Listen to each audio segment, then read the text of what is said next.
Libertad de prensa no es solo poder hablar de lo que uno quiere hablar. Es poder hacerlo sin represalias ni hostigamientos. De planteamientos emergentes que señalaba ayer la señora ministra, es decir, su primer discurso de asistir a un primer día y a una primera circunstancia en el escenario de su nuevo ejercicio ministerial. Yo lo que noté y advertí en horas de la mañana de ayer, antes de que ella asume el cargo, es un generalizado descontento de las vocerías, especialmente de los colegios de profesionales que tienen mucho que ver con el desempeño de los círculos administrativos, de los módulos institucionales, tanto de control como de diseño de políticas fiscales, etcétera, etcétera. ¿Y cómo es posible, decían, que el señor presidente haya escogido a la ministra Viteri? Creo que usted también debe haber ejercitado ese reparo. Muy buenos días. ¿Qué opina de la ministra? Su primera conferencia de prensa, sus propuestas y bueno, sus desvaneos también, porque no sabe realmente que la cosa le viene complicada. ¿En qué sectores usted duda de que María Elsa Viteri vaya a ofrecer una gestión adecuada y más que todo congruente con la necesidad de estabilizar la economía y a sus actores? ¿Qué dicen sus compañeros neoliberales? Sí, porque Perdóneme sonreírme en esa forma. Muy buenos días. Es que estaban en la mañana los heterodoxos. Gracias por la invitación. Muy buenos Ayer días. en la mañana estaban los heterodoxos y ahora pensamos que van a estar los ortodoxos, los medios heterodoxos y los neoliberales. ¿Con cuál se queda usted? A ver, muy amable nuevamente. Gracias, Gonzalo. Es un placer estar aquí nuevamente en este medio de comunicación, compartiendo pues algunas reflexiones aquí con Ramiro. Mire, lo primero, el presidente tiene el derecho natural y constitucional de escoger altos funcionarios como sus ministros de Estado. Ese es un derecho que no se puede negar al señor presidente. Claro. ¿Sí? En función de eso, naturalmente, ha pedido la colaboración de la dama Viteri, que ella era funcionaria pública en este gobierno, porque estaba trabajando en otro ministerio, entiendo yo, por la información pública. No, más bien con un negocio privado particular, alejada del sector público. Ajá, pero bueno, ese derecho lo tiene el presidente. El tema es el siguiente. No es un buen mensaje a los mercados por el historial que tiene la dama mencionada, ¿no? ¿Por qué? Por lo que representó y por lo que hizo, aunque diga que las circunstancias eran diferentes, cuando colaboró con el señor Correa, que es un gobierno que, como se sabe, pues 10 años de desperdicio de recursos públicos, corrupción, etcétera, etcétera, etcétera. Así que yo no creo que sea prestigioso haber trabajado con un presidente como el señor Correa, así de simple, ¿sí? Pero bueno, tiene también el derecho natural de decir lo que ha opinado. Eso significa que ella estará pensando en forma implícita, estos tiempos son diferentes, no son los tiempos en que estuve con el señor Correa, ¿sí? Y naturalmente los mercados estaban esperando un mensaje diferente. ¿Por qué? Porque la economía está plagada de desequilibrios y algo de eso entiendo que habló la ministra. Parece ser que está un poco consciente de los desequilibrios. Ha mencionado sencillamente que no va a tocar bajo ninguna circunstancia el precio del combustible, a menos que al futuro pues cambien una serie de circunstancias. Y luego pues no más impuestos. O se agraven, ¿no? Por eso, no más impuestos, etcétera. Y luego menciona, y ha repetido 2 o 3 veces, entiendo yo, que sencillamente hay que ser eficiente en el gasto público, hay que ser eficiente. Y pide paciencia. Paciencia a los mercados, a los agentes económicos, a los grupos sociales, a todo el mundo pide paciencia. Y naturalmente los mercados y los agentes económicos afuera y adentro han estado esperando 9 meses por el programa económico. Y naturalmente todo el mundo estaba aguantado, por decirlo así, hasta que pase la consulta. Una vez tomada la consulta con sus resultados positivos para el país, para la ciudadanía, se supone que iba a venir el programa económico y que estaba preparado y que se iban a tomar unas decisiones para restaurar. El problema de los desequilibrios más graves que tiene la economía ecuatoriana es sencillamente el sector público, la finanza pública, ¿sí? El gasto.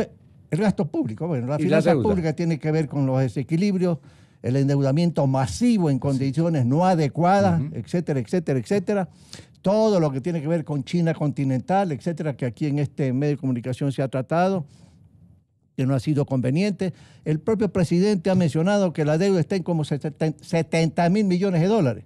Imagínese. Creo que la ministra no dice la cifra exacta, menciona menos de 40.000 millones, pero dice que hay otra serie de deudas, etcétera. Ella no pronuncia el nombre, no registradas como deuda, y son deudas, pero es deuda, ¿sí? Y naturalmente también menciona que hay un peso de la deuda que hay que tratar de ver cómo se resuelve. Entonces, ¿a quién le corresponde, perdone usted, ejercitar una lectura de las cifras de la deuda como Dios manda? Es decir, con la verdad, economista. Bueno, lo que tiene que hacer es... ¿A quién le corresponde? Todo. A la ministra, pues. La ministra tiene que transparentar las cifras, pues no lo pudo transparentar el señor de la Torre. ¿En qué sentido?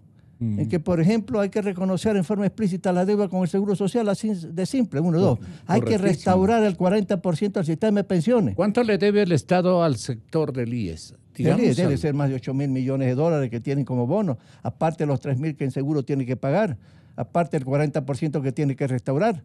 ¿Qué otras deudas se tornan usted tiene a los maestros que se retiraron? Irreconocibles de parte del gobierno? A los maestros. ¿Qué otro tipo de tramos de deuda? A los maestros que se retiraron. No quieren denunciar o admitir o aceptar. Claro, ¿Qué otros tramos? Por eso le digo, a los maestros que se retiraron, que se les debe como 1.000 millones de dólares, por ejemplo. Sí. Y eso no está registrado como deuda. Hay que pagarle. ¿Cómo? Esa es una cosa diferente. ¿Cómo hacerlo? Eso es diferente. Pero bueno, entiendo yo que la ministra, sin haber dado cifras, sin haber dado un diagnóstico exacto sobre el tema, ha reconocido que hay un problema. Ahora, una cosa positiva que se ve en la ministra, y eso me parece normal, que entra al ministerio y dice al comité empresarial, no vamos a anunciar todavía el programa económico, sí, va a ser a fin de mes. Y claro, ella tiene que analizar lo que se estaba haciendo en la preparación del programa económico. Parece que no le gustó, economista. ¿Ah? Parece que a la ministra no le gustó la forma como De la Torre y su equipo habían planificado. Por eso, en todo caso, se necesita ahí un espacio y en ese sentido le dice al comité, oiga, vamos a diferir el anuncio. ¿Usted cree que De la Torre pensaba quedarse unas semanitas más y de pronto ya el presidente se fatigó a fuerza de presiones, de discursos, de opiniones que mencionaban que la cosa iba de mal en peor, especialmente en el tema de la amplificación de la deuda? Fíjese, a mí me preocupa por lo que dijo la ministra un tema, que comparte la opinión del gobierno anterior y que comparte la opinión de la señorita o señora gerente general del Banco Central. Menciona que le preocupa que en balance de pago salen más dólares de los que entran. Esa es una visión que espero que no vaya a producir una serie de acciones restrictivas a las importaciones. Ojalá, porque eso implicaría repetir los errores del gobierno anterior. Pero dice, paciencia, un momento, espérese. Déjeme decirle por lo que acabo de decir, déjeme poner un ejemplo siguiente. La economía está enferma. La economía está enferma. Hay un doctor, que es el presidente del Ecuador, que se llama Lenín Moreno. Entonces, este paciente, que es la economía enferma, le dice, señor presidente, doctor, atiéndame, me siento mal, ayúdame, asístame. Hasta este momento las recetas que me he dado están deteriorando más mi salud, le dice la economía. Por favor, doctorcito, que es el presidente, atiéndame. No espere llevarme a la mesa de operaciones para una cirugía mayor. Atiéndame hoy. Ese es el mensaje que la economía está dando al presidente desde que el presidente es presidente. El mensaje que envía el presidente, mi interpretación, que puede estar equivocado, mi interpretación es que no va a haber cambios de la política económica y financiera de los 9 meses y del gobierno anterior. ¿Estoy equivocado?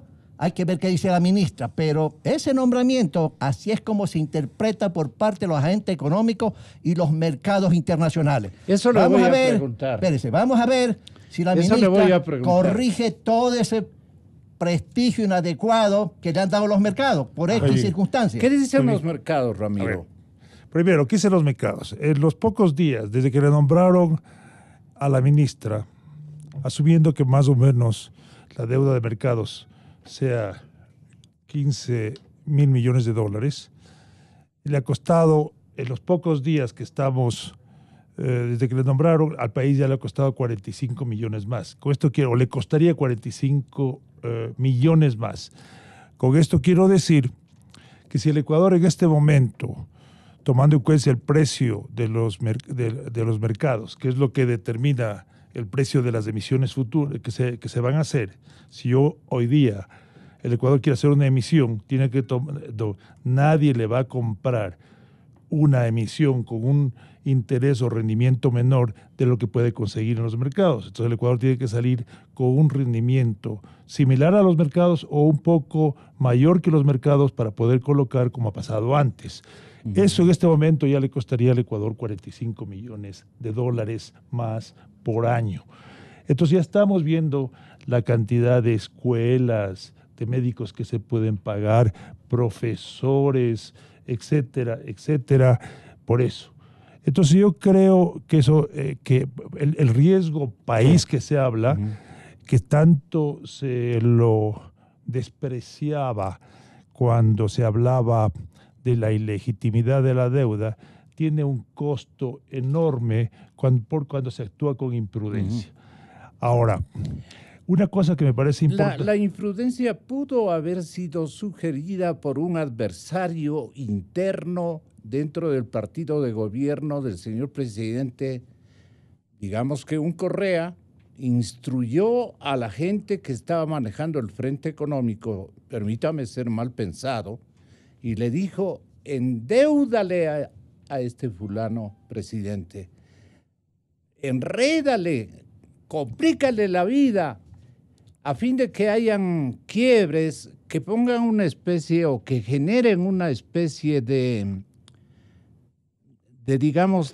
distorsiones, más que de distorsiones, que generen una fotografía de mal manejo para yo más o menos salir bien librado, podría decir Rafael Correa. A ver, déjeme, en resumen, yo le digo, ¿usted no teme que el anterior Frente Económico estaba en comunicación directa con el anterior presidente y le hacen, le cometen un endeudamiento pero pavoroso en tan poco tiempo que ellos dirigieron el frente? Mire, a mí me parece que el anterior Frente Económico, que había sido también muy cercano al presidente Correa, al presidente Correa y al equipo del presidente Correa, el anterior siguió con la política desde más o menos que el año 2016, que fue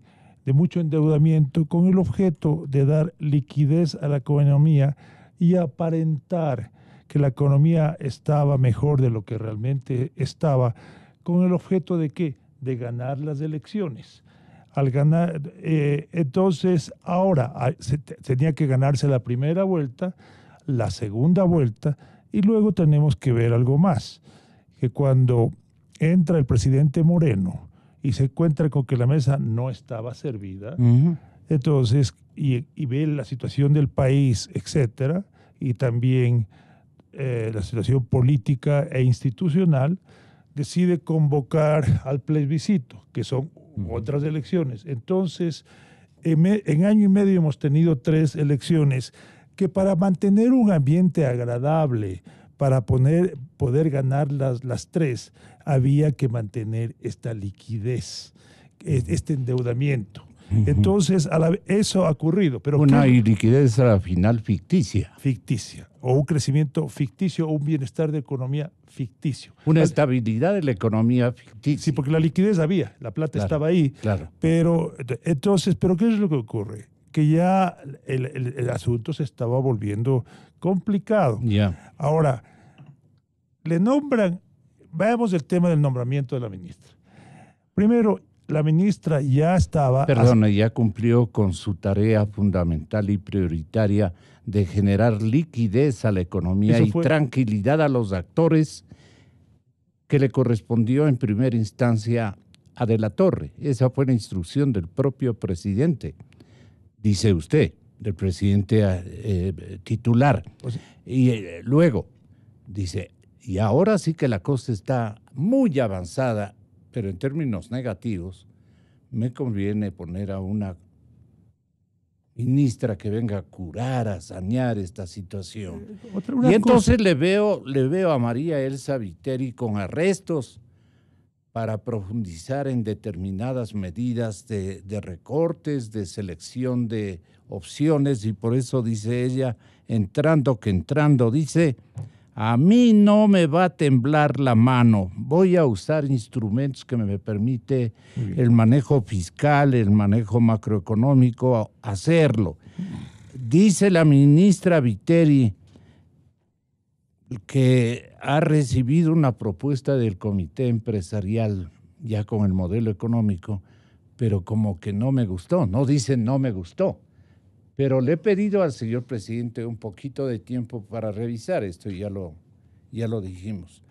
La interrogante es, ¿a qué viene en el segundo ciclo, digamos, del arreglo económico de los presupuestos? ¿A qué viene? ¿Con qué distingo usted le recibe a la señora ministra Viteri, economista? Tenga la bondad. Muy bien. Entonces, ¿qué ocurre? El país se ha estado endeudando, como digo, porque ha tenido, entre otras cosas, 3 elecciones en año y medio. Pero también hay una cosa importante que hay que tomar en cuenta. Ha habido un énfasis por parte del gobierno actual de que se diga la totalidad de la deuda. Entonces, seguirse endeudando cuando la deuda se dice que es menos de 40,000 millones, porque se consolida la deuda, etcétera, porque es como deberla uno mismo y todo ese tipo de cosas, ¿no? Y ahora, y un presidente que dice la deuda son 70,000 millones de dólares, obviamente los mercados escuchan eso y consideran que la cosa no va, que la cosa es un poco más difícil que lo que se habían imaginado. Deuda, independientemente de lo que sea consolidada o no, es todo lo que se tiene que pagar. Y la deuda, por ejemplo, con el Seguro Social, consolidada o no, es la deuda que se tiene que pagar, y en muy buena parte en la época más vulnerable de los ecuatorianos, que es cuando los ecuatorianos ya estamos jubilados, sin poder trabajar fácilmente, sin opciones de trabajo y cosas por el estilo. Esa deuda, por supuesto, se la tiene que pagar por el enorme, como llaman, costo social que habría si no se la paga. ¿Cuáles son las otras medidas, economista, que ustedes en el Austro piensan que podrían ser utilizadas para gestar también liquidez hacia los sectores productivos y generación de divisas, especialmente generación de divisas que le permita recuperar dinero vía impositiva, pero también con ventas externas o con alguna modificación, algunos instrumentos? ¿Va a ser nuevamente una ministra odiada, una ministra incomprendida, una ministra muy jodida, como dicen aquí en la ciudad de Quito, don Javier? Ojalá que el cambio de ministra venga con cambio de ideas. Y creo que si es que ese precepto se cumple, pues no estaríamos aseverando cosas como lo que usted bien menciona, que se antepone la política o los intereses electorales ante un interés nacional y general de la sociedad, que es el tema económico. Entonces, si es que esto cambia y si es que las ideas son nuevas, si es que las ideas son diferentes, bueno, entonces tenemos una expectativa. Claro. ¿Cuáles son esas expectativas? Que evidentemente, este rato tenemos claros que lo que se requiere el país es ingreso de divisas y mayor liquidez. Desde nuestra perspectiva, eso se lo desarrolla a través de que cada negocio, pequeño, mediano o grande, pueda vender más. Porque si ese negocio vende más, evidentemente pago más IVA, por ende el fisco recauda más. Si es que ese negocio genera más ingreso, más rentabilidad, bueno, voy a pagar más impuestos. El Estado recauda más impuestos. Pero el tema es que para que esos negocios puedan desarrollar una actividad o reactivarse de una manera más rápida, porque eso es lo que requiere el país, necesitamos ciertos conceptos que permita que el negocio se active. Como por ejemplo, le voy a poner un tema muy puntual que hemos estado conversando la semana anterior sobre el tema de esta probable apertura con el tema del de un acuerdo comercial con Estados Unidos que ojalá se dé pues en unos cuantos años, pero que ya con el tema del sistema de precios arancelarios se da. Mira, el Ecuador ha crecido más o menos un 8% sus exportaciones del año anterior, un 12% al mundo, pero a los Estados Unidos no hemos incrementado nuestras exportaciones, mientras que Perú lo ha hecho en un 8% y Colombia en un 7% más o menos. ¿Qué nos quiere decir? Nosotros tenemos que ser más competitivos, y para ser más competitivos tenemos que ser más baratos, si cabe el término. Yeah. Y para ser más baratos no caben medidas que encarezcan las importaciones, que encarezcan nuestras materias primas.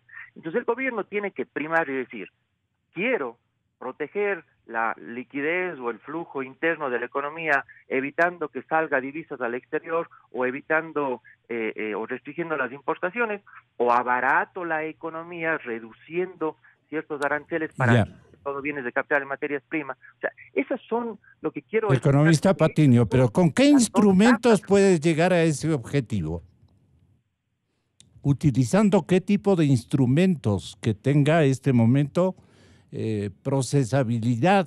¿Con qué instrumentos la ministra puede llegar a ese objetivo que ayer ya lo dijo, reemplazar la deuda cara por deuda mucho más barata, dijo? Claro, eso es una alternativa, pero acuérdese que, como bien decía el economista Robalino, la economía crece, eso obedece y requiere confianza. Necesita confianza. Los mercados van a abrir si es que se confía en el país. En los mercados las inversiones van a venir al país si es que confían en el país. Es decir, si es que hay medidas, si es que hay normativas, si es que hay un ambiente adecuado, no el perfecto, no la norma perfecta, sino una norma que me diga, estas son las reglas del juego mediante las cuales voy a jugar durante los próximos 3, 4, 5 años, que permitan una atracción de inversiones. Pero ya ayer la tasa que generó desde los mercados ya fue preocupante, más que todo denotaba desconfianza de los mercados en la ministra Viteri. ¿Eso fue tanto así, don Javier? Es que a eso me refiero con confianza. Nombro probablemente una ministra que tiene antecedentes o que ha ejecutado acciones en el mercado internacional, como el que claramente nos explicó el economista Crespo. ¿Lo que ella hizo en el 2007 es un sacrilegio para estos mercados? Obvio, porque no genera una confianza. Entonces, ¿cuál es la garantía de que ese tipo de medidas no se van a dar? Claro. Segundo, le pongo un ejemplo. El ministro Campana viene dándose hace algunas semanas una ronda por medio mundo tratando de gestar ciertos vínculos internacionales para promover las exportaciones. Buscando mercados. A buena hora y buena cosa, y así está bien. Y está bien. Paralelamente a eso, tenemos pronunciamientos como la canciller sobre el caso de Assange. Tenemos cosas como el tema de las opiniones sobre el presidente Maduro, de nuestra vicepresidenta. Entonces, no se entiende en el mercado cuál es la visión y posición del país en su todo, porque no se puede trabajar por un lado diciendo sí quiero trabajar, sí quiero gestar, quiero hacer inversiones, y por otro lado tengo del propio gobierno pronunciamientos que opinan completamente lo contrario. Entonces, ese es un esquema en el cual el presidente tiene que estructurar una política general en donde todos sus ministros estén alineados en pro de un objetivo común, y que obviamente no ha sido o no debe ser el que hasta ahora se ha venido ejecutando y se ha venido desarrollando, y que esperemos no siga siendo la política el antecesor para cualquier acción económica que se plantee. Porque también una cosa que espero que la ministra Viteri se haya dado cuenta, que en el 2008 le utilizaron. ¿En qué sentido? En el sentido de que le hicieron que ella declare la moratoria, pero una cantidad de gente, seguramente y especialmente por el lado venezolano, yo he tenido información anecdótica, bla, bla, pero que una cantidad, ¿sabe qué? Utilizó para ganar muchísimo dinero. Entonces, confiando en que la ministra, si es una mujer honesta, creo que es una mujer honesta, mejor dicho, no, porque sí es una mujer honesta. Entonces, confiando en eso, espero que se haya dado cuenta que le utilizaron y ahora utilice eso de que nadie le puede decir neoliberal para hacer las reformas que el país necesita.